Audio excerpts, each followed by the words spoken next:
tendre Père, nous te bénissons et nous te rendons grâce pour ta fidélité, ton amour et ta paix. Merci parce que tu es le Dieu qui nous aime. Merci parce que tu es le Dieu qui nous connaît mieux que nous-mêmes. À toi la gloire, à toi l'honneur pour l'éternité. Nous te célébrons, Éternel notre Dieu, pour la vie et la victoire que tu viens de nous donner. Et surtout pour ce moment de la parole que nous voulons commencer. Saint-Esprit, nous nous consacrons à toi. Nous prions que tu nous parles, nous prions que tu nous assistes, afin que tout ce que nous allons totalement faire soit dans ta volonté et ta volonté seule. Au nom de Jésus, nous avons ainsi prié avec action de grâce. Quelqu'un dit Amen, Amen. Alors vous êtes la bienvenue dans la présence du Seigneur. Alléluia. Nous, sans toutefois tarder, on va commencer notre cours d'aujourd'hui. Nous parlons de la bibliologie, nous parlons de l'étude de la Bible. Amen. Alors on va chercher, chacun puisse avoir aussi sa Bible à ses côtés, parce que quand on parle de la bibliologie, donc chacun doit avoir quand même sa Bible pour voir comment est-ce que nous pouvons commencer à avoir des références bibliques qui peuvent nous aider à tenir, à surtout nous aider à avoir une justification de tout ce que nous sommes en train de dire. Alors, la fois passée, j'ai donné presque la généralité, de la parole de la Bible. J'ai commencé par une introduction générale. S'il faut que je me synthétise un tout petit peu, dans mon introduction, j'ai présenté la Bible. J'ai dit que la Bible était divisée en deux parties. C'est Bible comme bibliothèque. C'est pas un livre, c'est au fait un ensemble de plusieurs livres à l'intérieur. Nous avons donné, il y a les Pentateuques, il y a les livres historiques, il y a les livres poétiques, il y a les livres prophétiques aussi. Nous avions parlé des prophètes majeurs, prophètes mineurs. Nous avons parlé des livres apocryphes, juste en passant. Nous avons aussi parlé aussi du Nouveau Testament, les évangiles. Nous avons parlé des actes des apôtres, des épîtres, et on a conclu en se disant que notre engagement c'est de croire, la lire, la méditer, et puis nous avons dit que la Bible était pour nous comme c'est l'unité des mesures lorsque nous écoutons tout enseignement. Alors aujourd'hui, je veux continuer. Est-ce qu'on est ensemble? Si vous êtes là, on met dans le commentaire 5 sur 5, on avance. Si on est là, on met dans le commentaire 5 sur 5, on avance. Quand vous entrez, vous essayez de fermer le micro pour que ça passe comme il le faut et bien que tout le monde puisse écouter. Alors, nous parlons de la bibliologie. C'est quoi la bibliologie au fait? La bibliologie est donc l'étude de la Bible comme la parole de Dieu. La bibliologie, c'est l'étude de la Bible comme la parole de Dieu. Amen. C'est l'un des moyens que le Seigneur utilise pour communiquer avec nous. L'un des moyens que le Seigneur utilise pour communiquer avec nous s'appelle la Bible ou la parole. Faut pas oublier que Dieu est esprit. Mais Dieu veut collaborer, il veut communiquer avec l'homme. L'un des moyens, il y a plusieurs moyens, il y a la prière, il y a l'église, il y a le Saint-Esprit. Mais l'un des moyens que Dieu utilise pour collaborer, pour communiquer avec nous, ce moyen-là, on l'appelle la Bible. Amen. Donc la Bible que tu as est un moyen de communication. La Bible, c'est un moyen de communication que Dieu utilise pour communiquer avec toi. Alors, dans Matthieu chapitre 4, verset 4, Matthieu 4, 4, la Bible dit « L'homme ne vivra pas du pain seulement, mais de toute parole qui sort de la bouche de l'Éternel. » J'aimerais ici, si vous me voyez que je suis rapide, vous me dites, c'est un cours, il y a les autres qui sont en train d'écrire. J'ai commencé par dire la bibliologie, c'est l'étude de la parole de Dieu. J'ai dit que la Bible est le moyen de communication. Dieu est esprit, mais pour communiquer avec l'homme, Dieu utilise l'un des moyens que Dieu utilise, c'est la Bible. Et j'ai dit que la Bible, au fait, c'est la parole de Dieu, comme la Bible dit, l'homme ne vivra pas du pain seulement, mais de toute parole qui sort de la bouche de l'Éternel. Et donc, la Bible devient comme un moyen de vie. Ça permet, donc, pour que nous puissions dire que l'homme est vivant, par exemple, dans le monde spirituel, en tant que chrétien, nous ne disons pas que tu es vivant parce que tu es tout simplement sur la terre. Non, tu es vivant parce que tu te nourris de la parole. Est-ce qu'on peut avancer? Quelqu'un met 5 sur 5. Si on peut avancer. Amen.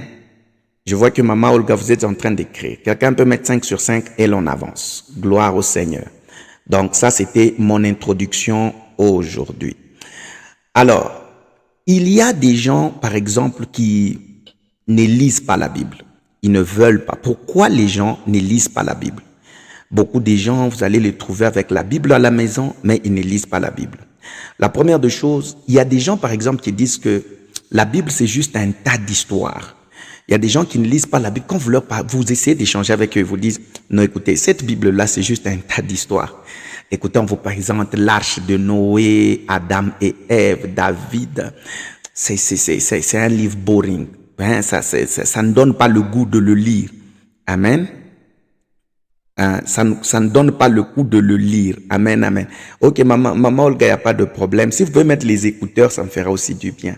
Si c'est possible. Mais si c'est pas possible, il n'y a pas de problème. Vous aurez l'enregistrement. Amen, amen. Mais l'enregistrement ne sera pas audio. Ça sera audio et vidéo.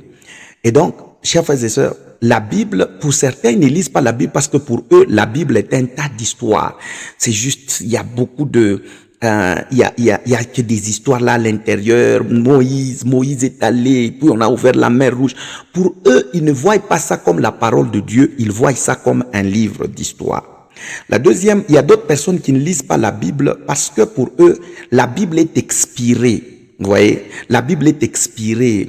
Bon, ils se disent, bon, écoute, la Bible nous raconte des récits des personnes qui ont vécu il y a par exemple 1000 ans. Il y a plus de 1000 ans. On vous parle des gens qui ont vécu il y a des millions d'années. On vous dit, écoutez, autant de 1000 ans, des millénaires. Comment, vous voyez, ils se disent que non, les choses ont déjà changé. Nous sommes quand même en 2026. Quelqu'un ne peut pas me dire que non, il doit utiliser un livre si d'abord les livres de 1990. Même en médecine et tout ça, on se dit, est-ce qu'il n'y a pas eu d'avancée? Alors, quelqu'un se dit, que dois-je apprendre de ces personnes qui n'avaient même pas Internet? Alors, je ne peux pas apprendre d'eux. À cause de ça, ils ne lisent pas la Bible. Troisième raison, il y a des gens qui disent, par exemple, bon, la foi, c'est vrai que nous disons que la foi vient de ce que l'on entend, mais il y a des gens qui disent, non, la foi d'un individu est une affaire personnelle, par exemple. C'est une affaire personnelle. Chacun a sa foi. Nous n'avons pas besoin de recourir, par exemple, n'avons pas besoin de recourir à un livre pour avoir la foi. Elle vient de l'intérieur, rien à faire avec un livre. Alors, ce sont là, il y a plusieurs raisons, mais j'ai retenu 5, mais ici je vous en donne 3 qui peuvent vous aider. Alors, notez bien, chers frères et sœurs.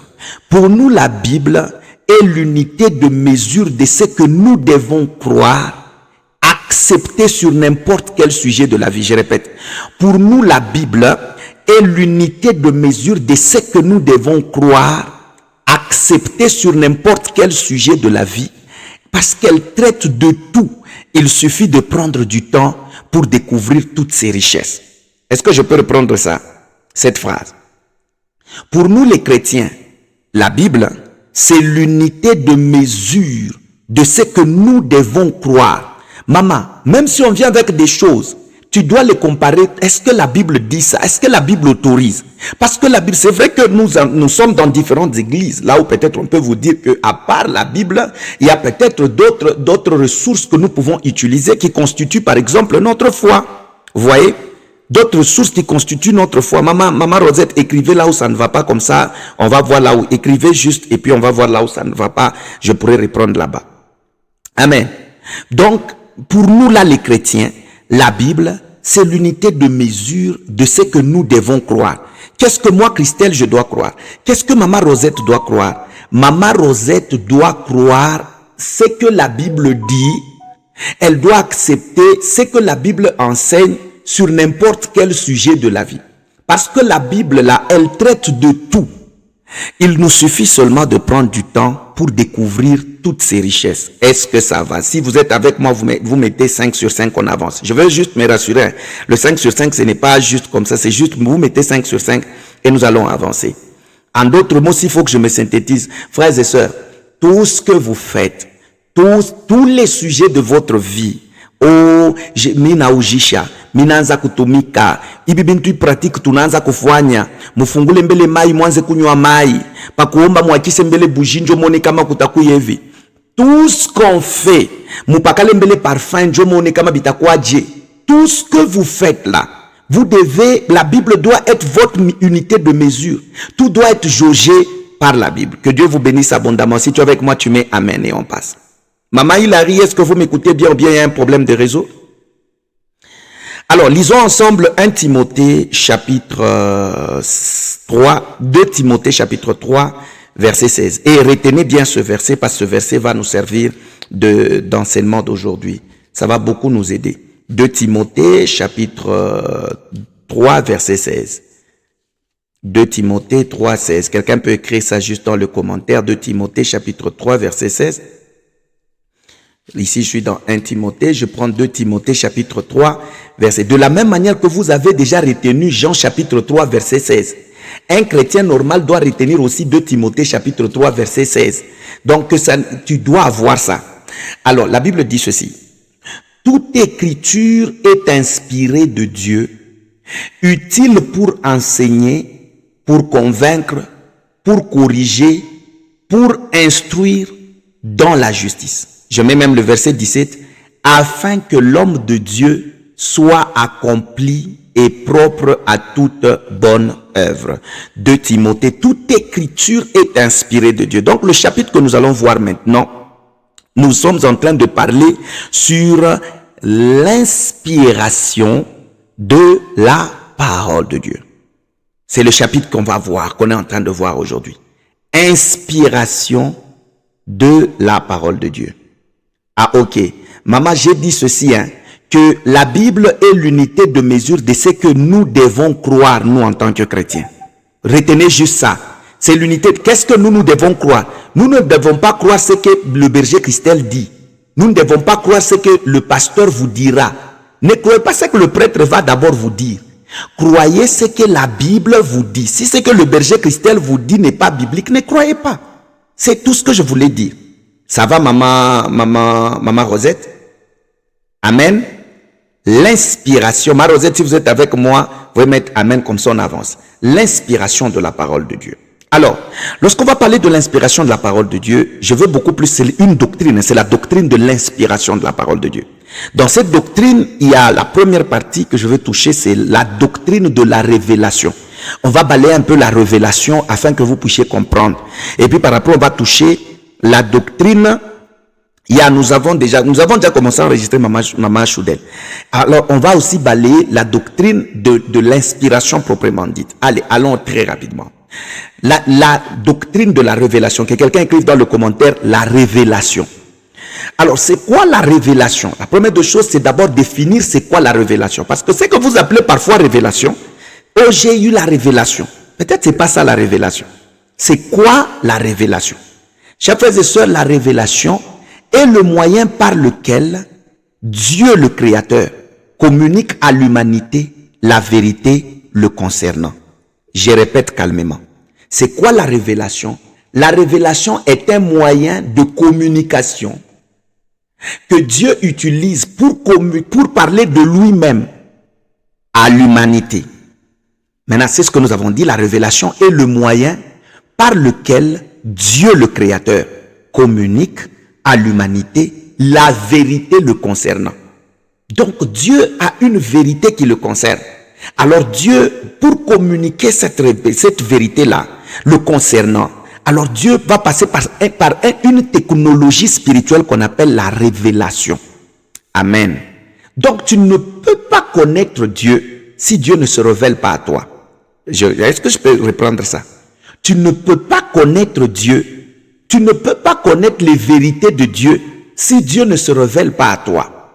Alors, dans la révélation, nous avons au moins deux types de révélations. Deux types de révélations. Révélation générale et révélation spéciale. Que quelqu'un dise révélation générale et révélation spéciale. Comme ça, on est en train d'enseigner ensemble pour que vous ne puissiez pas dormir. Révélation générale et révélation spéciale. Est-ce qu'on peut écrire révélation générale et révélation spéciale? Je vais prendre ici la révélation générale. Le premier point, la révélation générale. Alors, la révélation générale est le témoignage que Dieu rend de lui-même à ses créatures au moyen de sa création. La révélation générale est le moyen que Dieu, est le moyen et le témoignage que Dieu rend de lui-même à ses créatures au moyen de la création. Ok, je mets ça dans un français simple. C'est quoi la révélation générale? C'est au fait Dieu qui vient communiquer qui il est, mais en utilisant la création. Ça va jusque-là, non? Ça là, ça devient simple. C'est que la révélation générale, c'est que Dieu veut que les gens le connaissent, mais le moyen que Dieu utilise, c'est la création. Amen. Alors, c'est là que quand vous lisez par exemple le psaume 19, verset 2, Dieu rend témoignage de lui-même au travers de sa création. Amen.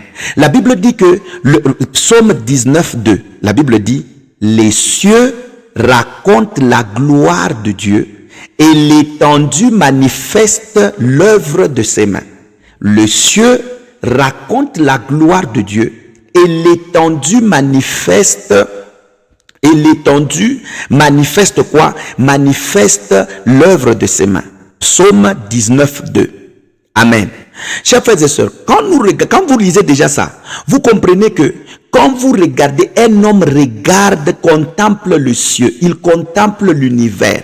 Tu commences à regarder par exemple tout autour de toi, l'eau, les choses, les fleurs, les oiseaux, les animaux, tout ce que tu vois tout autour de toi, normalement ça doit te faire penser qu'il y a quand même un créateur. Que quelqu'un dise amen. Il y a un créateur. Alors ça, en d'autres mots, la création est un messager de Dieu. La création devient comme une évangélisation de Dieu à toutes les créatures. Dieu peut nous donner un message, mais au travers de la création. Dieu nous donne un message au travers de la création. L'eau est un message. Le soleil est un message. La lune, le vent, la pluie est un message, chers frères et sœurs. C'est un messager. Sauf fait, je parle plus vite. Ok, maman, en gros, retenez seulement une chose. Tout ça, je suis en train juste d'essayer d'expliciter. Les choses à écrire, c'est que la révélation générale, c'est-à-dire Dieu utilise les moyens de la création. Dieu utilise la création pour qu'au travers de cette création, maman Sylvie, que vous puissiez le connaître. Amen. Pour qu'au travers de cette création-là, que vous puissiez le connaître.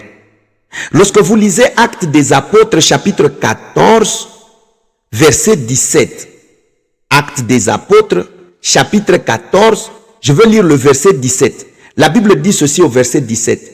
La Bible dit, « Quoiqu'il n'ait cessé de rendre témoignage de ce qu'il est qui? Dieu. » La Bible dit, il n'a cessé de rendre témoignage de ce qu'il est en faisant du bien, en vous dispensant du ciel les pluies et les saisons fertiles, en vous donnant les nourritures avec abondance et en remplissant vos cœurs de joie. Même la joie que tu as dans ton cœur est un messager disant que Dieu existe.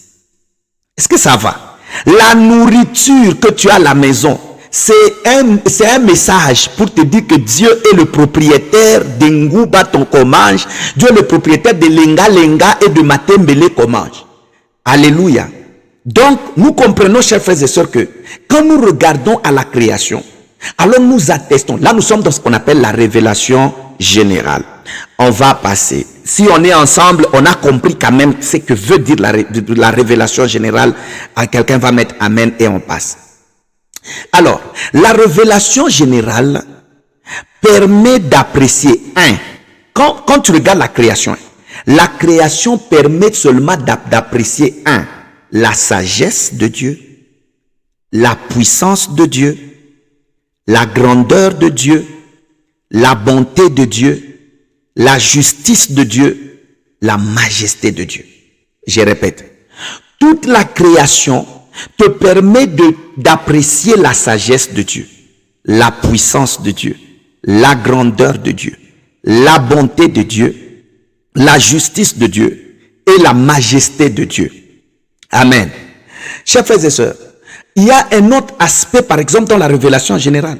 C'est moi et toi. Quand on regarde l'homme, regardez, écoutez, Dieu a créé la terre, mais ce n'est pas Dieu qui a créé les avenues. C'est l'homme. Bon, en fait, l'homme n'a pas créé, il a inventé. L'homme a inventé. Il a inventé des avenues. Il a inventé l'Internet. Il a inventé ceci. Donc, quand on regarde l'homme, on sait voir si l'homme peut réfléchir, aller jusqu'à ce niveau-là. Créer le téléphone aujourd'hui, nous pouvons nous appeler. Toi, tu es aux États-Unis, moi, tu es au Congo, moi, je suis en Afrique du Sud. On s'appelle l'appel vidéo. Le visage que vous voyez là-bas, c'est mon visage vrai. Comment l'homme est arrivé à faire à ce que nous puissions nous voir dans une seconde? Derrière cette intelligence-là de l'homme, il y a Dieu. Que quelqu'un dise, il y a Dieu. Donc, tu peux regarder l'homme. Donc, ça te permet d'apprécier Dieu. Ah, quelqu'un déjà commence à comprendre que la révélation générale a pour but d'amener tout le monde à reconnaître la nature du Créateur.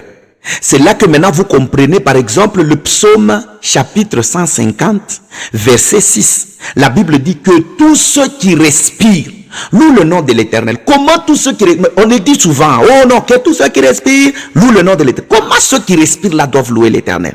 Comment ils peuvent louer l'Éternel? Simplement parce qu'au travers de la création, ils sont inexcusables. La création montre à suffisance qui est Dieu. Alléluia. Quand tu regardes tout ça, tu regardes les chutes, il y a des gens qui sont partis, qui ont voyagé sur l'eau, vous prenez l'avion, vous regardez, vous êtes en haut, vous regardez toutes ces choses-là, vous vous rendez simplement compte que, sincèrement, tout ça, il y a un Dieu qui l'a créé. Vous contemplez, ça vous amène dans ce qu'on appelle la force de la contemplation. Vous regardez, mais quand tu bois ça, tu sens que tu as soif, tu dois boire. On peut te donner le sucré, on te donne je ne sais pas quoi. Tant qu'on ne t'a pas donné de l'eau, c'est que tu n'es pas encore satisfait. Qu'est-ce que Dieu a mis dans l'eau pour que même le sucré ne puisse pas le remplacer? Parce que derrière, que quelqu'un dise, il y a Dieu.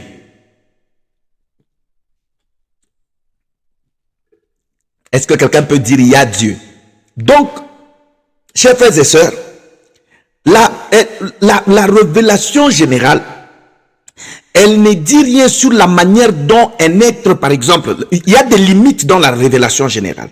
Parce que si la révélation générale était complète, on ne pouvait pas parler de la révélation spéciale. La révélation générale, elle ne dit pas tout. Par exemple, elle ne dit rien sur la manière dont un être humain déchu peut cultiver, par exemple, sa relation avec Dieu. Non, elle ne dit pas ça. Elle t'amène juste à contempler le Créateur. Mais ne te dit pas comment tu peux te réconcilier avec Dieu et échapper au jugement. C'est pourquoi Dieu a jugé nécessaire de se révéler maintenant lui-même directement par une révélation qu'on appelle révélation spéciale. Que quelqu'un écrive dans le commentaire révélation spéciale. Alors, jusque-là, la révélation générale, ça va, non? Si on te posait la question, on a parlé aujourd'hui de quoi? On nous a parlé aujourd'hui dans le cours de ce qu'on appelle l'inspiration de la parole. Dans l'inspiration de la parole, on a commencé le premier point, on nous a parlé de la révélation. C'est quoi la révélation? C'est le moyen que Dieu utilise pour parler de lui-même, pour qu'il parle de lui-même aux hommes.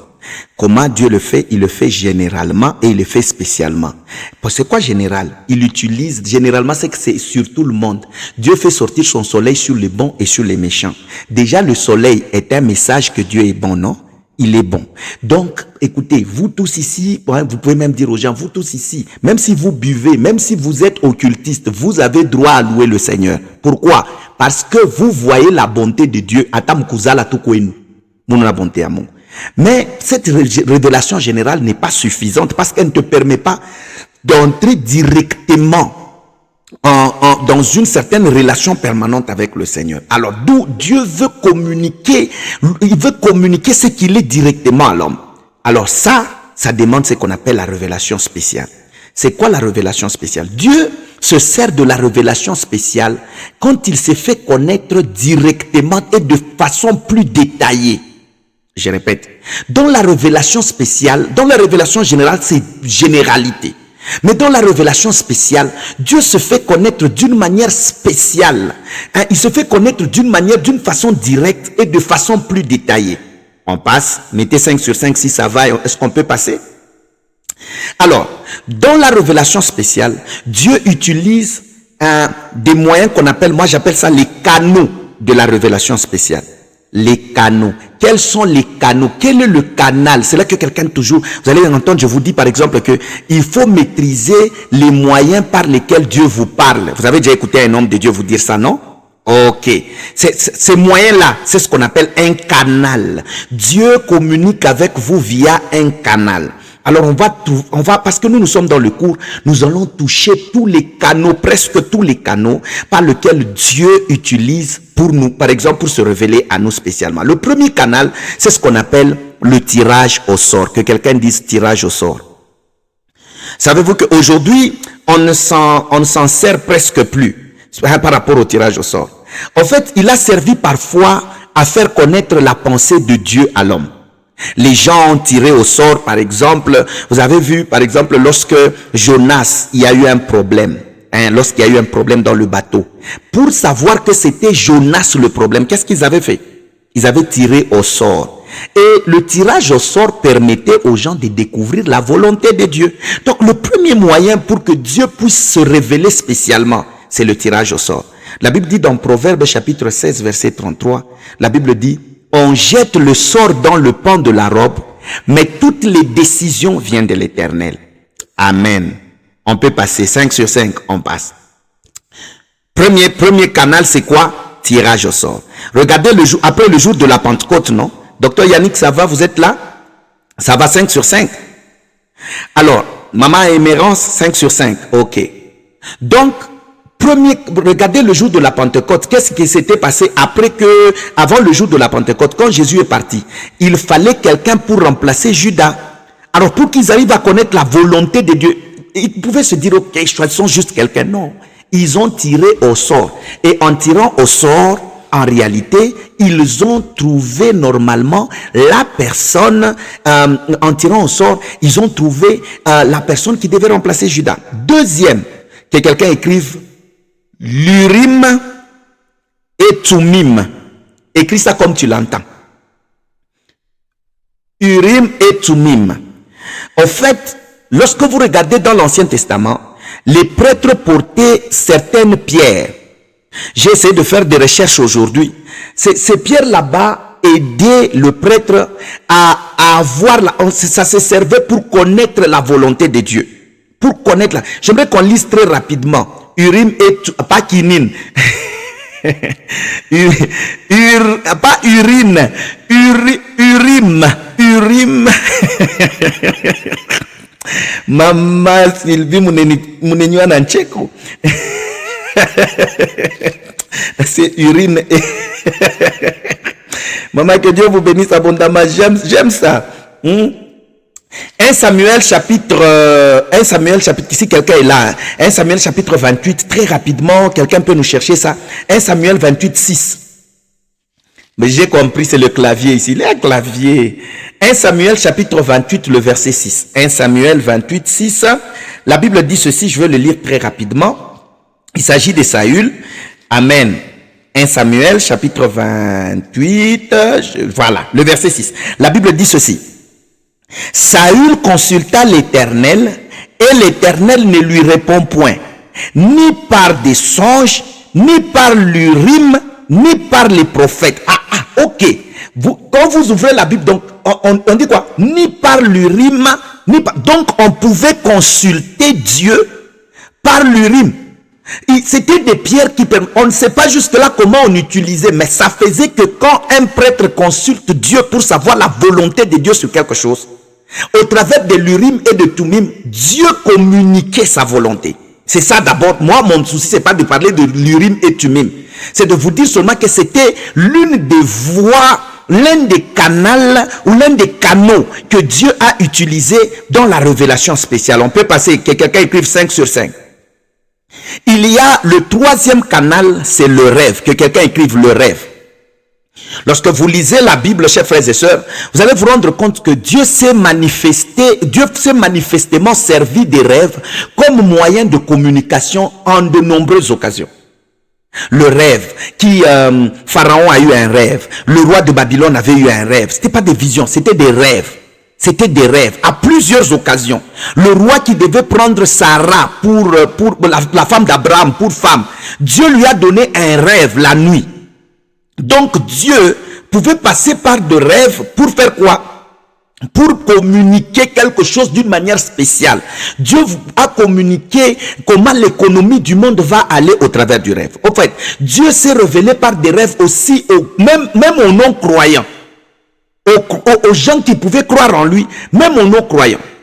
Alléluia. Et quand on parle de rêve, on peut parler aussi des songes. Amen. On peut parler aussi de songes, que quelqu'un mette le songe. C'est-à-dire, Dieu, on vient de lire là-bas, Dieu ne lui a pas dit, il a consulté, Dieu n'a pas répondu ni par les rimes, ni par les songes, ni par le prophète. Déjà, nous voyons là-bas les quelques méthodes, les quelques moyens par lesquels Dieu parlait. Le songe. Le songe était un moyen spécial utilisé par Dieu pour révéler la vérité. C'était un moyen spécial utilisé par Dieu pour révéler la vérité. Quatrièmement ou cinquièmement, nous avons ce qu'on appelle les visions. Que quelqu'un écrive les visions. En fait, et retenez juste ceci. Celui qui a une vision est surtout frappé par ce qu'il entend. C'est bizarre, hein? C'est que j'entends. La vision, c'est qui Habakkuk dit que j'irai au niveau de la tour, je resterai à mon poste pour voir ce que Dieu me dira. Comment je vais voir ce que Dieu me dira? C'est-à-dire que les visions, et surtout quelqu'un qui a des visions, c'est celui qui est beaucoup plus frappé par ce qu'il entend. Alors que celui qui fait un rêve l'est beaucoup plus par ce qu'il voit.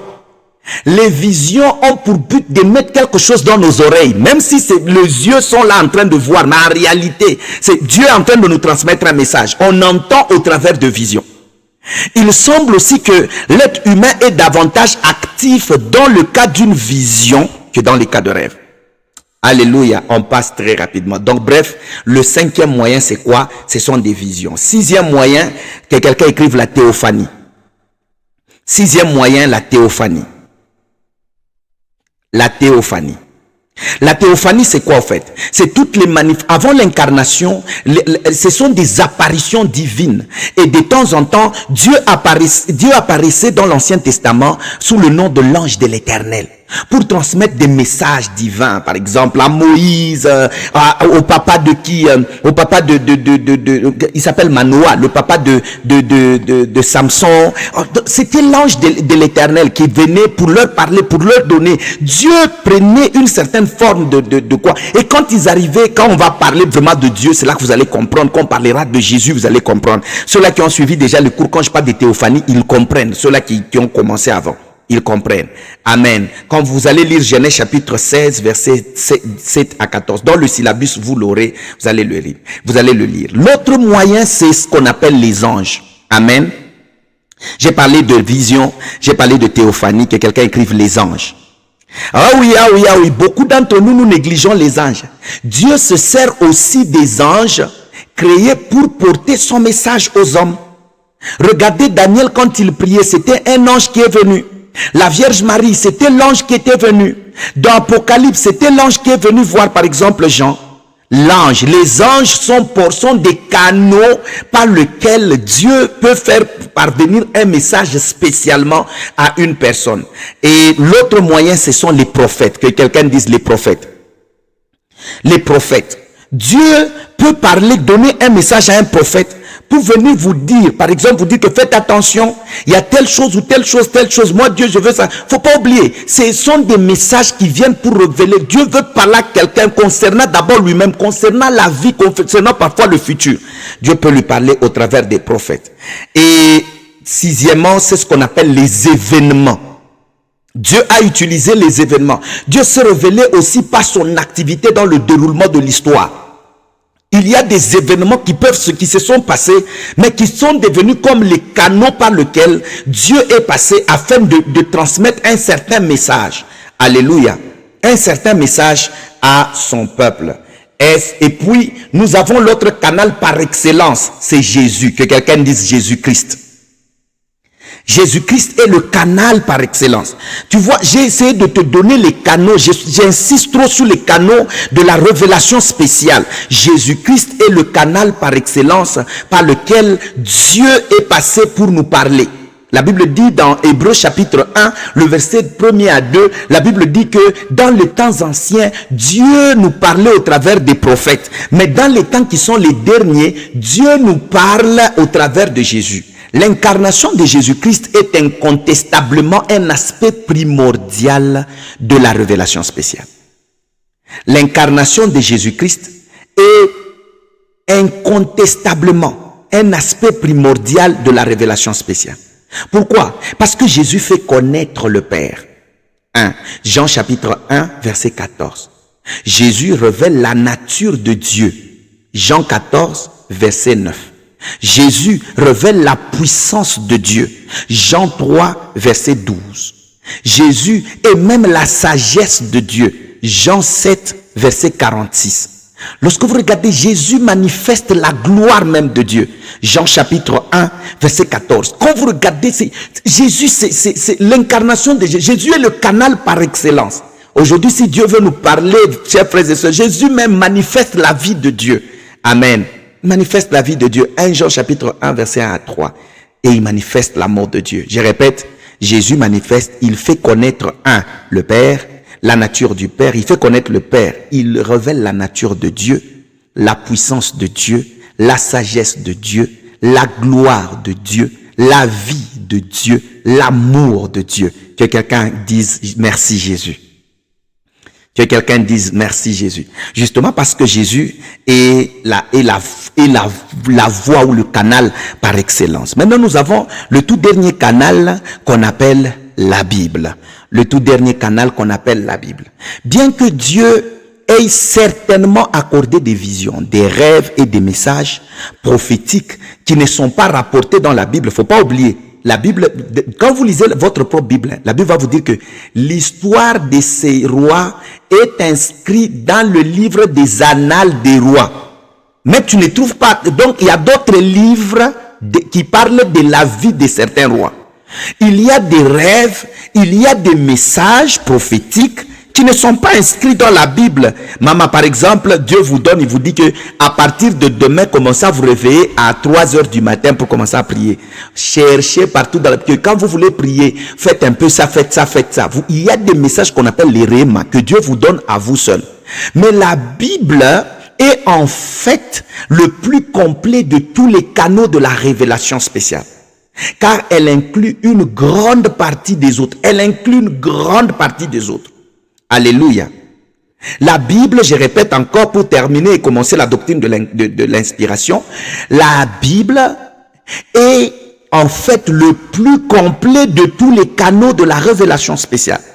Elle inclut une grande partie de tous les autres que je viens de parler là. La Bible parle de la prophétie, la Bible parle des événements, la Bible parle de théophanie, la Bible parle de tout, la Bible parle même de Jésus. Si tu es avec moi, tu mets 5 sur 5. Qu'est-ce qu'on a vu dans la révélation? Moi, j'aime enseigner comme ça. Qu'est-ce qu'on a vu? C'est le cours. Nous avons vu, nous avons défini c'était quoi la révélation. Nous avons dit qu'il y en a deux. Un, nous avons la révélation générale qui parle, Dieu nous communique par la nature. Deux, nous avons la révélation spéciale. Dieu vient d'une manière détaillée parler individuellement, directement à une personne. Dieu utilise les canaux. C'est-à-dire que moi, la manière dont Dieu me parle, ça ne sera peut-être pas la même façon que Dieu te parle. Voilà pourquoi il ne faut pas être intimidé. Il y a quelqu'un, par exemple, Dieu lui parle au travers des visions. Il voit. Ne vous inquiétez pas, lui voit. Quelqu'un d'autre, lui, c'est pas ça. Lui, peut-être que Dieu est en train de lui parler juste par la Bible. Donc, ne néglige pas la Bible. La Bible est un canal de communication. C'est pas juste un livre, c'est un canal de communication. Amen. Si tu étais moi, si j'étais toi, j'allais dire Amen. Désormais, quand je prends la Bible, je sais que je suis dans un canal de communication. Alors, on va prendre la deuxième doctrine, le deuxième point dans cet enseignement qu'on appelle la doctrine biblique de l'inspiration.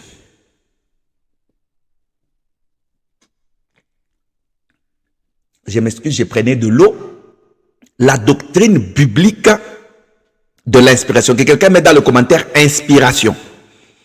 N'oublie pas le texte biblique que nous avons lu, que je vous ai demandé de retenir pour toute votre vie. Jean chapitre 3, verset 16, car Dieu a tant aimé le monde qu'il a donné son Fils unique. Ça, on connaît.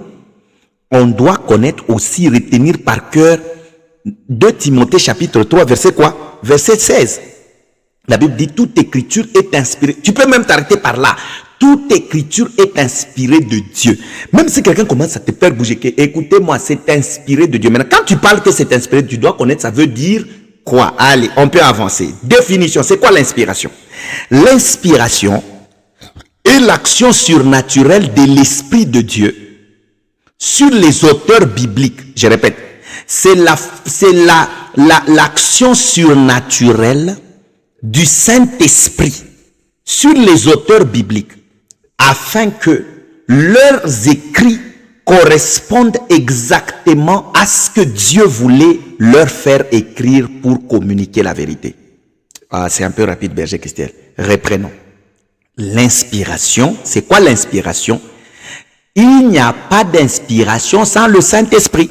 C'est l'action surnaturelle du Saint-Esprit sur les auteurs bibliques, les gens qui ont écrit la Bible, afin que leurs écrits, ce qu'ils sont en train d'écrire, correspondent exactement à ce que Dieu voulait leur faire écrire pour communiquer la vérité. Et nous venons de le lire que toute écriture est inspirée. Ça, c'est Genèse, tout ça. Mais on a parlé du diable. Il n'y a pas de problème. Moi, ma Bible dit, toute écriture est inspirée de Dieu. Il y a des gens qui disent, la Bible n'est pas la parole de Dieu. Écoutez, moi, je m'en fous pour ceux qui ils pensent être trop... Non, la Bible n'est pas la parole de Dieu. La Bible, c'est la parole qui... Là, à l'intérieur, il y a la parole de Dieu, il y a la parole du diable. Ça, ce sont des philosophies. La Bible dit... Toute écriture est inspirée de Dieu. C'est Dieu qui a inspiré. C'est l'Esprit de Dieu qui a donné. Si tu es avec moi, tu mets Amen. Amen. C'est-à-dire que ces gens-là ne se sont pas réveillés eux-mêmes et puis ils commencent à écrire par eux-mêmes. Non, ils étaient poussés, inspirés. Ils étaient inspirés. Il y avait une action surnaturelle. Voilà pourquoi, faites très attention. Quand tu me dis, par exemple, cette chanson a été inspirée, donc tu commences à comprendre le mot inspiration ne veut pas tout simplement dire réflexion. Le mot inspiration veut dire, chers frères et sœurs, qu'il y a une action surnaturelle du Saint-Esprit sur toi. La plupart des chansons qui font, tu es les troubles qui me troublent. Tu vas te rendre compte que ça fait 1 mois, après 1 mois ça disparaît. Mais quand tu as divin amour, je trouve en toi là, ça vient de faire presque 10 ans. Ça commence à faire 20 ans. Depuis 2004, ça fait plus ou moins 20 ans. Mais 20 ans, quand vous écoutez la chanson, la même onction est là. Chers frères et sœurs, vous n'avez pas besoin de vous poser beaucoup de questions. Je vous dis la vérité. La chanson d'Alain Moloto était inspirée de l'esprit. Les troubles qui me troublent étaient peut-être juste un temps. Et puis par après, c'est passé. Amen. Parce que tout le monde n'en parle même plus encore. Que quelqu'un dise Amen. On peut passer. Que quelqu'un mette 5 sur 5. Et nous passons. Nous allons parler de la nécessité de l'inspiration. Parlons de la nécessité de l'inspiration. Amen. Nécessité de l'inspiration. L'homme créé par Dieu. Pourquoi l'inspiration est nécessaire? Parce que l'homme créé par Dieu ne peut pas connaître la pensée de son créateur si celui-ci ne lui parle pas. Banduku munishikir. C'est important l'inspiration. Pourquoi? Parce que l'homme qui est créé par Dieu là, il ne peut pas connaître la pensée de Dieu si Dieu ne lui parle pas. Kama Mungu ashikusemezeye hautayua mawazo ya Mungu. Tu ne le connaîtras pas. Voilà pourquoi c'est nécessaire l'inspiration. Deuxièmement, il est indispensable que Dieu communique avec lui pour expliquer ses actes et révéler ses plans. C'est pourquoi Dieu a parlé à l'homme dès l'origine. Amen. Il a parlé. Il faut que Dieu explique. Il faut qu'il t'explique. Qu'il communique avec toi. Aute bibamba pawe moya. Aute bibamba. Utasoma Bible, mais kama Mungu ashikuexpliquer. Voilà pourquoi il faut demander. Alors, la Bible est le seul livre qui a besoin de la présence de son auteur pour mieux le comprendre. Il faut que son auteur soit là, qui est le Saint-Esprit, pour que tu le comprennes. N'essaye pas de monter, par exemple, aventure.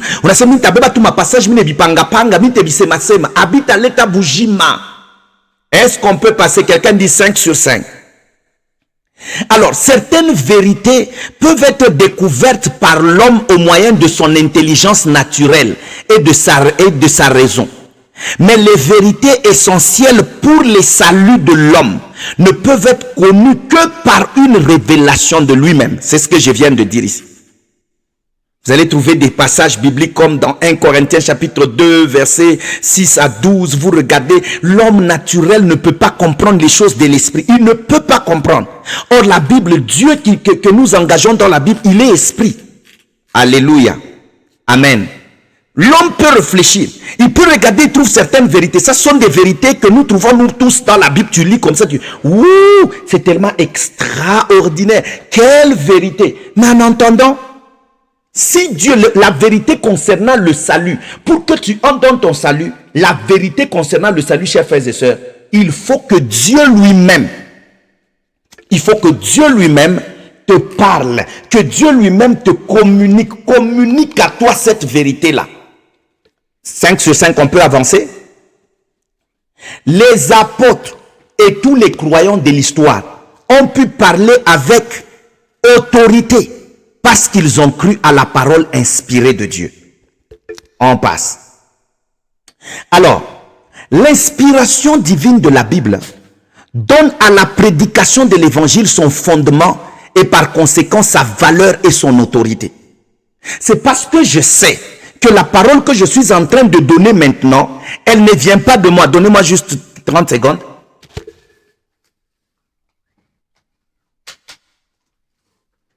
Sorry, je veux juste charger la machine parce que sinon le quoi va s'arrêter.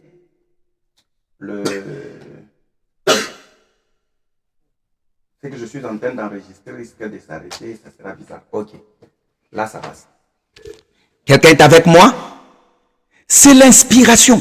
C'est parce que ça vient de l'esprit que ça donne de la valeur. Ça donne de la valeur et l'autorité, même à la prédication que nous donnons. Quelle est la nature de l'inspiration? On va commencer par le rôle des écrivains. La nature de l'inspiration, regardons le rôle des écrivains. On dit, le livre de la Genèse et tout ont été écrits par Moïse, pas de problème. Mais quel était le rôle des écrivains? Il faut dire ceci. Dieu lui-même a pris l'initiative de la rédaction de la Bible. Les auteurs ont été seulement poussés à parler ou à écrire pour d'autres. Dieu a pris l'initiative lui-même de la rédaction de la Bible. Mais les auteurs ont été poussés à parler. La Bible dit dans 2 Pierre chapitre 1 verset 21, ceux-là qui lisent la Bible connaissent déjà, c'est poussé par l'esprit que les hommes ont parlé de la parole de Dieu. En d'autres mots, c'est poussé, inspiré par l'esprit que les hommes ont parlé de la parole de Dieu. Les écrivains sacrés n'ont pas parlé de leur propre initiative, mais de la part de Dieu. Vous savez pourquoi est-ce que nous demandons quand on te programme, on te dit, est-ce que tu vas prêcher? Et puis on te demande que aie le temps de rester dans la présence de Dieu. Parce que la bonne prédication, chers frères et sœurs, découle de ton intimité que tu passes avec le Seigneur. Si quelqu'un n'a pas passé du temps avec Dieu, si quelqu'un on t'a programmé pour passer, tu risques de... La Bible dit c'est poussé par l'esprit. Or, toi, toute la journée, on t'a programmé, toute la journée, tu es dans tes choses. Et quand tu arrives comme ça, peut-être la nuit, tu n'as même pas pris le temps de dire, je me concentre un peu, Seigneur, s'il te plaît, qu'est-ce que tu attends de moi? Ça doit être... Voilà pourquoi vous voyez aujourd'hui, il y a beaucoup d'églises. Demain, je parlerai de ça, on en parle. Je parlerai de ça. Beaucoup d'églises, mais moins d'impact. Pourquoi? Parce que les paroles que nous écoutons, ce n'est plus ces derniers temps poussées par l'esprit, C'est peut-être poussé par l'IA, l'intelligence artificielle. Quelqu'un peut être là, il cherche seulement lui-même et puis par après, il vous vient le dimanche, il met des choses. Et puis vous avez l'impression qu'il fait le tout que le français soit bon. Écoutez-moi très bien. C'est poussé par l'esprit. Voilà pourquoi vous voyez que quand quelqu'un s'est poussé par l'esprit, il y avait des guérisons, il y avait tout. Mais aujourd'hui, il n'y en a pas. On prêche partout, il y a beaucoup d'églises, mais il n'y a pas d'impact. Est-ce que c'est poussé? C'est parce que c'est poussé par nous-mêmes. Il y a des gens, ce qui les pousse peut-être c'est autre chose. Ce n'est même pas le Saint-Esprit. Que quelqu'un dit 5 sur 5 et l'on avance. Alors, par-delà les écrivains sacrés, c'est Dieu le véritable auteur de la Bible. Qui est l'auteur véritable de la Bible? Si Moïse n'est pas l'auteur des Pentateuques, c'est Dieu qui en est l'auteur. Toute l'écriture est inspirée de Dieu. En d'autres mots, l'auteur c'est celui qui est le géniteur. L'auteur c'est celui qui est la source. Dieu est la source de la Bible. Vous voyez, inspiré de Dieu signifie souffler, exhaler par Dieu. L'écriture est donc produite par le souffle de Dieu. Quand vous lisez Genèse chapitre 2 verset 7, la Bible dit que Dieu souffla dans le narine pour que l'homme devienne une âme vivante. Tant que la parole que nous donnons, l'auteur n'a pas soufflé dessus, il n'aura pas la vie. Déjà dans Genèse, ça se démontre. Dieu est la source. Dieu est l'auteur. Tant qu'il n'est pas l'auteur, c'est compliqué. Je vais parler un peu de l'inspiration verbale. Dieu n'a pas seulement inspiré aux écrivains sacrés l'idée qu'il voulait transmettre, mais il leur a communiqué les termes précis qu'ils devaient employer. En effet, la pensée de Dieu ne pouvait être exprimée avec exactitude que si les mots étaient ceux de Dieu. Je répète encore, la pensée de Dieu ne peut être exprimée avec exactitude que si même les mots utilisés étaient ceux de Dieu. Vous allez regarder dans Jérémie, quand vous aurez le syllabus, vous allez le lire. On n'a pas assez de temps, je suis en train juste de donner le cours et vous allez lire les passages bibliques. Jérémie chapitre 1 verset 9. L'inspiration biblique est désignée par l'expression inspiration verbale qui concerne les mots eux-mêmes. C'est-à-dire que Dieu communique les mots qu'il faut écrire. Moi, j'ai toujours dit que ce n'est pas comme s'ils étaient là. Ils n'étaient pas des robots. Non, en fait, ils n'étaient pas des robots comme si maman, Sylvie, mettez-vous ici. Vous allez écouter une voix. Ainsi, moi, Dieu, je parle. Écrivez ça. Non, non. Vous voyez quand vous êtes poussé par l'esprit et vous vous êtes déjà rendu compte que vous êtes quelque part et bizarrement vous sortez de là. Personne ne vous a dit de sortir, mais vous sortez de là. Et puis après 15 minutes, on vous dit qu'il y a eu un grand accident là-bas. Poussé par l'esprit. Poussé par l'esprit. Vous êtes juste sorti. Mais naturellement, vous ne saviez pas que c'était... Eux aussi écrivaient, mais ils ne savaient pas que leurs écrits seront demain après-demain à appeler les écrits, par exemple la Bible aujourd'hui, ou la parole de Dieu, poussés par l'esprit. Les actes qu'ils posaient, les mots qu'ils mettaient, ce n'était pas leurs propres mots, c'était au fait Dieu qui les mettait. Eux pensaient qu'ils utilisaient leurs propres mots, mais Dieu était celui qui inspirait ce mot. Que quelqu'un dise merci Seigneur. Alors on va mettre une remarque très rapidement. L'inspiration verbale porte sur les textes en langue originale. Les traductions ne peuvent être remplacées au même niveau, bien qu'elles visent à la plus grande exactitude. Je répète encore. Je vais le dire dans un français simple. Lorsque vous lisez la Bible, ne vous arrêtez pas à lire la Bible en français. Parce que la Bible en français, la Bible n'a pas été écrite en français. Vous vous rappelez de l'enseignement de la fois passée, non? Le langage de la Bible, c'était 1. Hébreu, 2. Araméen, 3. Grec. Vous voulez comprendre comment vous pouvez comprendre les mots. Allez là-bas. Quand vous écoutez le pasteur Atoms prêcher, vous allez vous rendre compte qu'il part par exemple à l'origine des mots. Pour vous faire comprendre que ici, là, ce n'est pas ce qu'on voulait dire. Le français n'a pas trouvé le mot exact. Voilà pourquoi aujourd'hui, quand on vous dit par exemple que la femme ne prenne pas la parole devant les hommes et tout.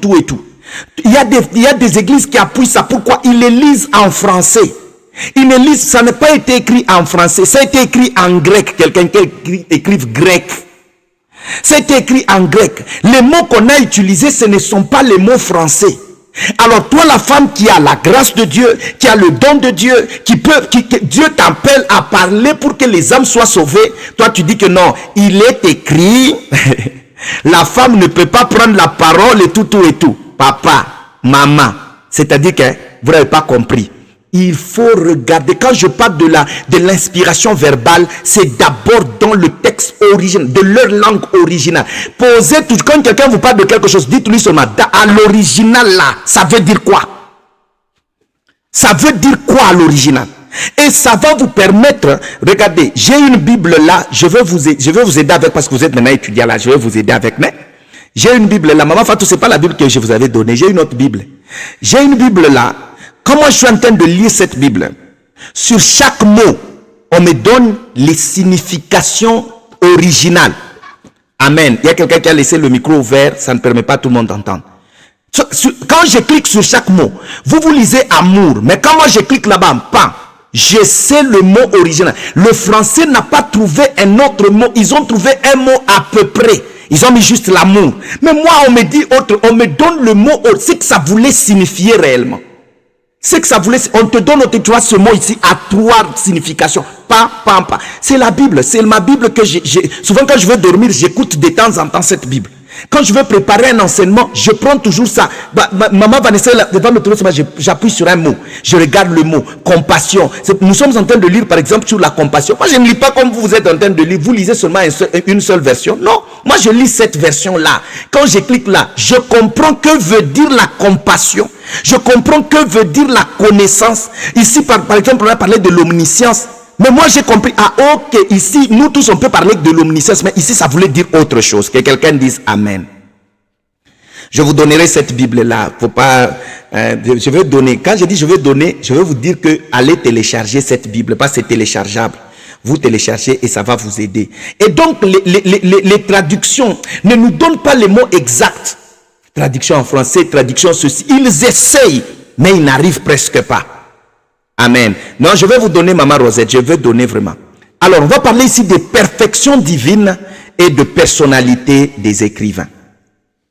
Chers frères et sœurs, les auteurs sacrés étaient tous faillibles. Tous les hommes qui ont écrit la Bible là, les hommes, les auteurs là, ils étaient faillibles. Ils avaient des faiblesses. Mais le Saint-Esprit a préservé leur rédaction de toute imperfection ou limitation humaine. Je répète encore.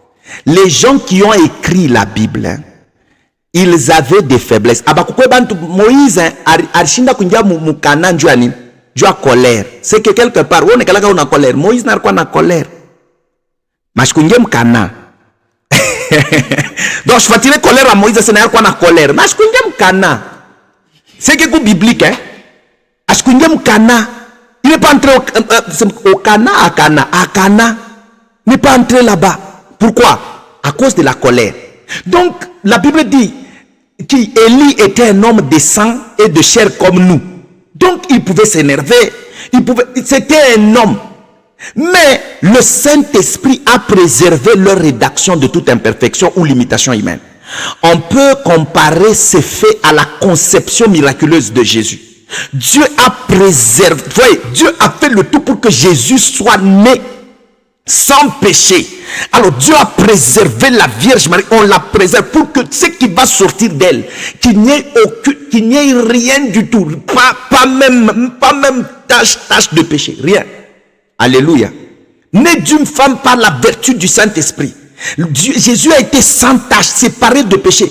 Oh, naturellement, on pouvait dire non, Dieu, voyez, moi j'ai toujours aimé le pasteur Karambiri. Pasteur Karambiri dit ceci: si vous voulez comprendre toute la vie chrétienne, arrêtez de lire l'Ancien Testament, arrêtez de lire le Nouveau Testament, lisez Luc chapitre 1. Là où on commence par, il y avait une vierge, une fille, elle s'appelait Marie. Le pasteur Karambiri a expliqué comme tous les catholiques n'ont jamais expliqué. Il dit toute la vie chrétienne se synthétise là-bas. Si tu ne comprends pas ça, c'est que tu n'es plus chrétien, tu ne comprends rien du tout. La vie chrétienne se synthétise dans la rencontre entre l'ange et la Vierge Marie. Toute la vie chrétienne, c'est ça. La grâce, comment ça se passe, je ne sais pas. Le Saint-Esprit, l'ombre du Saint-Esprit te couvrira. Je suis la servante de l'Éternel qui me soit fait selon ton... Allez, tu deviens enceinte et la vie chrétienne commence. Tu veux que quelqu'un dise Amen? Est-ce qu'on est ensemble? On est ensemble? Pourtant, l'inspiration n'a pas été une dictée, je l'ai dit, ça n'a pas été une dictée transformant les écrivains en simples exécutants, à la manière de robots, non. Dieu s'est saisi d'eux sans supprimer leur personnalité.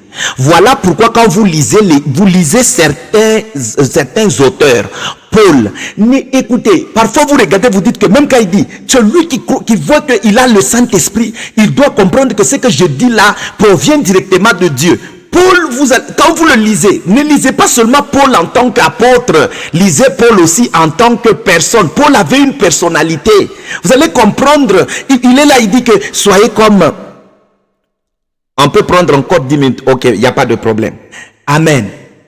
Donc, lisez, vous regardez comme ça, vous regardez que non, cet homme ici, il était comme ça. Quand vous lisez Moïse, vous voyez le miracle. Lisez Moïse, regardez que c'était un homme avec sa personnalité, il était colérique. L'autre ici, il était... Paul déjà, dans sa façon de faire, il disait déjà que je préférerais que tous les hommes se marient, mais c'est mieux que les hommes ne se marient pas. Déjà, quand vous regardez cet homme comme ça, déjà vous dites, cet homme déjà du côté, à ce qui concerne femmes et tout ça, il sera un tout petit peu dur. Que quelqu'un dise Amen. Amen. Dieu n'a pas dicté ça comme s'il est dicté aux robots. Non, Dieu a laissé leur personnalité. Il leur a souverainement communiqué sa parole tout en utilisant leurs facultés. Ils pouvaient penser, leur tempérament, leur vocabulaire. Dieu a utilisé leur vocabulaire. Voilà pourquoi Dieu peut donner l'onction à une personne. Parce qu'on a un comportement et un tempérament et un muntu.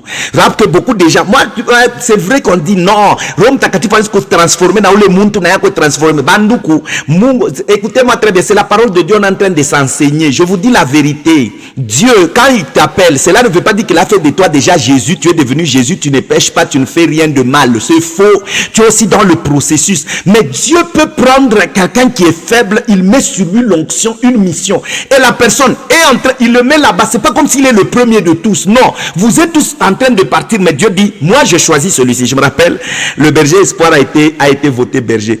Alors un homme de Dieu a dit, moi là, j'étais en train de prier pour cet homme ici. J'étais en train d'intercéder pour lui. Il avait des problèmes, j'ai prié pour lui. J'ai dit, frère, même s'il n'a pas de dons que toi tu as, Dieu a jugé bon de lui donner le bâton, tu dois accepter. Avec ses faiblesses, avec ses qualités, tu dois accepter. Est-ce que le berger espoir est devenu saint pour autant? Non. Dieu l'a appelé, il est en train de struggle aussi dans la prière, en train de dire, Dieu, transforme-moi en ceci. Chacun d'entre nous, c'est comme les écrivains de la Bible. Dieu ne les a pas utilisés comme des robots, non. Il a laissé leur tempérament, il a laissé leur faculté, il a laissé leur vocabulaire. Il pouvait par exemple que quelqu'un dise Amen. Comme Jésus-Christ était autrefois à la fois vrai Dieu et vrai homme, de la même manière considérer la Bible comme étant la parole de Dieu, la parole vraiment divine, mais aussi la parole vraiment humaine. Ah, quelqu'un l'a dit, non, c'est pas possible. Oui. Quand tu as écouté tout ce que je viens de dire, alors tu vas considérer que cette parole que tu prends, la Bible que tu prends là, elle est vraiment la parole de Dieu, mais elle est aussi, voyez, Jésus était totalement Dieu. Jésus c'est la Bible, non? Prenons, disons que Jésus c'est pas la Bible, Jésus c'est la parole de Dieu. Mais Jésus c'est la Bible. Si la Bible est la parole de Dieu, c'est que Jésus c'est la Bible. Ok. Jésus était qui? Il était Dieu. Mais il était aussi qui? Il était homme. La Bible là que vous voyez là, la Bible, elle est la parole de Dieu, mais elle est aussi la parole humaine. Pourquoi? Parce que Dieu a laissé ces hommes-là utiliser leur propre langage, leur propre vocabulaire. Sinon, ils pouvaient pas parler, par exemple, ils pouvaient pas parler de certains scandales. Ils pouvaient cacher, ils disent non, comment est-ce qu'on peut mettre dans la Bible que Judas est allé coucher avec la femme de son fils? Ah non, ça non. Et puis de Judas va venir le Messie. Ah non, ça on ne peut pas, on ne peut pas écrire, comme ça on change, non. Ce qui montre que la Bible là, c'est la parole de Dieu. Il y a la vérité là à l'intérieur, c'est tout ce c'est tout ce que j'ai essayé de parler. En résumé, chers frères et sœurs, Dieu qui est la parole, dans Jean chapitre 1 verset 1, prend l'initiative, choisit un homme, s'empare de lui. Le Saint-Esprit contrôle son intelligence, sa raison et son caractère, l'inspire et au travers de lui, il s'adresse au monde. En résumé, qu'est-ce que j'ai dit aujourd'hui? J'ai fini. Qu'est-ce que j'ai dit aujourd'hui? Pour aujourd'hui, j'ai fini le premier chapitre. J'ai parlé de la doctrine de l'inspiration. Amen. J'ai parlé de la doctrine de l'inspiration. Et dans cette doctrine de l'inspiration, j'ai parlé de ce qu'on appelle la révélation. Dans la révélation, il y a deux types de révélation. Un, il y a la révélation qu'on appelle la révélation générale, il y a la révélation spéciale. Dans la révélation spéciale, la révélation générale, regardez la nature. Dans la révélation spéciale, il y a plusieurs canaux par lesquels Dieu nous parle. Parmi lesquels il y a le rêve, il y a les visions, parmi lesquels il y a les prophètes, il y a les anges, mais parmi lesquels il y a Jésus lui-même. Mais aussi, il y a par-dessus tout et surtout la parole de Dieu. Parce que la parole de Dieu parle de Jésus, la parole de Dieu parle des prophètes, la parole de Dieu parle de tout le monde. Et j'ai dit que, quand on a terminé, on a dit que c'était important, parce que c'est dans la révélation spéciale que Dieu te parle d'une manière directe. Alors, nous avons parlé de la doctrine de l'inspiration. Dans la doctrine de l'inspiration, nous avons dit que c'est l'action surnaturelle que le Saint-Esprit va mettre ou exercer sur la vie d'une personne, afin que la personne puisse sur les auteurs de la parole, pour qu'ils écrivent les vérités concernant Dieu, pas selon eux, mais selon Dieu. Amen. Pas selon eux, mais selon Dieu. Nous avons parlé avec vous, chers frères et sœurs, nous avons donné sur la nature de l'inspiration. Amen, amen. Nous avons parlé sur la nature de l'inspiration. Nous avons parlé comment est-ce que Dieu était là, lui-même les a aidés, tout ça. Mais Dieu ne les a pas, Dieu n'a pas fait d'eux des robots. Non. Dieu n'a pas fait d'eux de robots. Et nous avons dit que Dieu a parlé au travers eux, mais tout ce que Dieu a fait, il est venu, il a inspiré, il a soufflé, il a poussé pour que ces gens-là puissent écrire. J'ai même expliqué que ce n'est pas comme si ils étaient eux-mêmes conscients là, que voilà, ce qu'on est en train d'écrire ici, c'est la parole de Dieu. Non, ils n'étaient pas trop conscients de ça. Eux écrivaient. Il y en a des autres aussi qui recevaient quand même de Dieu. Moïse recevait ça de Dieu. Il savait que ce que je suis en train d'écrire ici, c'est la parole de Dieu. Mais il y en a d'autres qui ne connaissaient même pas. Ils écrivaient seulement. Ils écrivaient l'histoire de ce qui s'est passé. Ils écrivaient seulement pam pam. Et puis par après, on est venu. Mais ce qu'ils écrivaient, ils ignoraient que c'était poussé par l'esprit qu'ils étaient en train d'écrire. Mais pendant qu'ils écrivaient, ils ne sont pas devenus des dieux, des hommes dieux. Non, ils sont restés des hommes de Dieu. Et en tant qu'hommes, ils avaient leur nature, ils avaient leur vocabulaire, ils avaient leur faiblesse, ils étaient faillibles. Mais l'esprit qui les guidait était infaillible. Voilà pourquoi l'esprit était là pour préserver tout ce qu'ils pouvaient écrire là-bas. Mais quand vous les lisez, vous pouvez facilement découvrir leur tempérament, leur caractère, leur façon de parler. Quelqu'un comme Élisée, il était un tout petit peu colérique. Hein. Les petits enfants seulement rigolent par rapport au Yaribala. Et puis on a dit, moi, je rigole mchung. Comment je suis baba, simba banakuria batoto. Tout ça pour nous dire tout simplement, ça s'appelle inspirer. La parole a été inspirée de Dieu. Et inspirer veut dire pousser par l'esprit. Que Dieu vous bénisse abondamment. Que Dieu vous bénisse. Est-ce qu'on est ensemble? On a fini. Que Dieu vous bénisse. S'il y a des questions, je demanderai à tout le monde s'il y a des questions vraiment je vais demander s'il y a vraiment des questions, je demanderai à tout le monde de les écrire. Vous allez écrire ces questions là-bas et on verra qu'est-ce que nous pouvons faire pour résoudre aussi vos questions. Que Dieu vous bénisse. Allez, il y a l'enregistrement vidéo et même audio. Que Dieu vous... Non, vidéo, hein. C'est pas l'audio, c'est vidéo. Et donc, vous avez tout ce qu'on a eu à parler ici avec image. Que Dieu vous bénisse abondamment. Faveur et grâce chez vous. On va se voir. Ça sera la semaine prochaine pour terminer mon deuxième chapitre qui est court. On va voir tout au long de la semaine si on peut avoir un jour. Et puis le samedi, ça sera un autre professeur qui viendra nous parler pour que nous voulons qu'à la fin de ce mois, par la grâce du Seigneur, que nous puissions terminer ce module. C'est un mois, un module. Saint-Esprit de Dieu, merci pour ta grâce et merci pour ta présence. Merci de nous avoir parlé. Nous nous recommandons à toi. Je recommande l'auditoire entre tes mains, cette nuit entre tes mains. Garde et protège ton peuple, tes enfants. Au nom de Jésus, nous avons ainsi prié avec action de grâce et nous disons Amen, Amen, Amen. Que Dieu vous bénisse et merci pour votre participation. Je vais mettre la liste de présence, s'il vous plaît. J'avais déjà oublié, docteur Yannick, vous ne m'avez pas rappelé, mais je vais mettre la liste de présence et chacun d'entre nous va signer sa présence. Que Dieu vous bénisse abondamment et bonne nuit à tout le monde. Bye.